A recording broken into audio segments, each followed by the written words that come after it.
Welcome back everybody to another video. In this video we're going to be breaking down the squat. We're going to show you how to set the squat up as a beginner. So we're going to show you the correct setup, the correct position your body should be in to utilizing the correct muscles and what the correct muscles are. So if we get into it straight away, the correct muscles or the primary muscles used during a squat are the quads, so the muscles on the front of the thighs, and the glutes, so the bum muscles.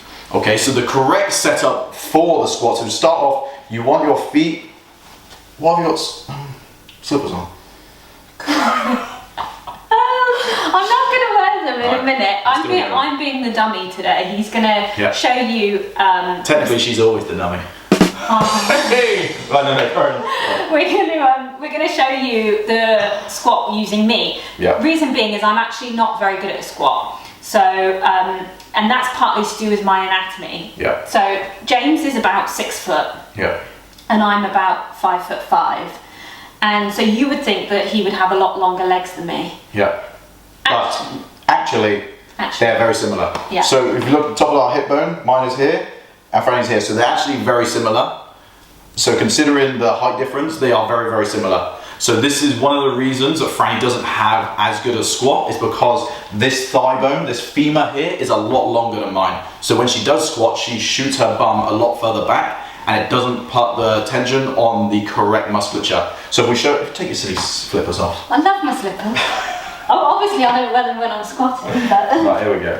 They're very comfortable. You don't want to get holy socks, that's why. This is very true, not church socks.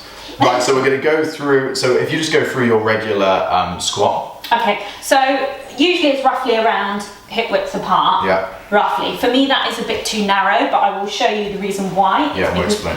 When I go down into a squat, we can see how much So if you see here, I lean forward. yeah, so she has to lean very far forward because this femur, this thigh bone is very long, so it's shifting her weight all the way back. So to counter that, she has to lean forward a lot. So being in this position, she's going to feel a lot of tension in her lower back and not as much in her quads where she kind of wants to feel it. Okay, so if you come back up, and the reason for this is because, like I said, her femur is very long. So one way to counter this is to take a wider stance, which you actually do, isn't it? Which, yes, so when I do squat with the bar sometimes, and for me, and even squatting holding a weight, I have to be a lot wider, because for me I get much better position. Yeah, so the reason for that is, so if she takes her feet wider like this, if I show you from the side, when she does squat down, her legs are coming out to the side, so it's actually changing the angle of her femur, so her femur's not causing her to go back quite as far. So just by changing her foot position can change the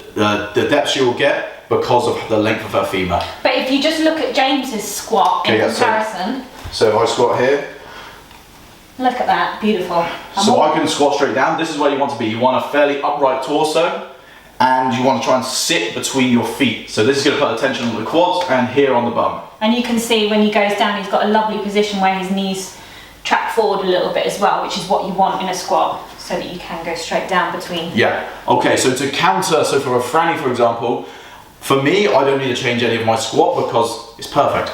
But Franny, for example, for the dummy, for example, what we can do to counter her shifting her weight back quite as far is we can add heel lifts. So if you're at the gym, use small weight plates, stick these under your heels, or some gyms actually have the wedges that you can stand on.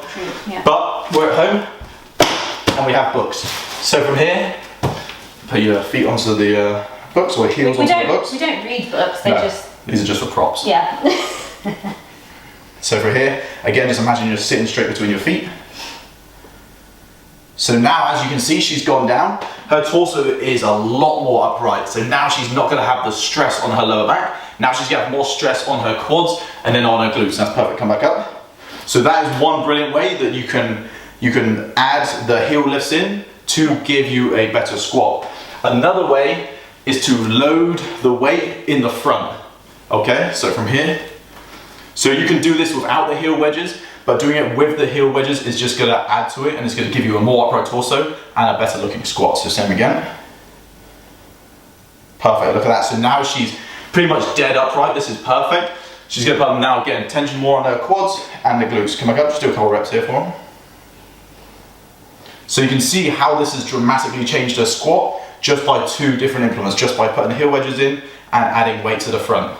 Okay, so if you are having trouble squatting because maybe you have longer femurs, then you can still use the squat. The squat is still a brilliant exercise, but add in a heel wedge or add load to the front of your body. See you in the next video, guys.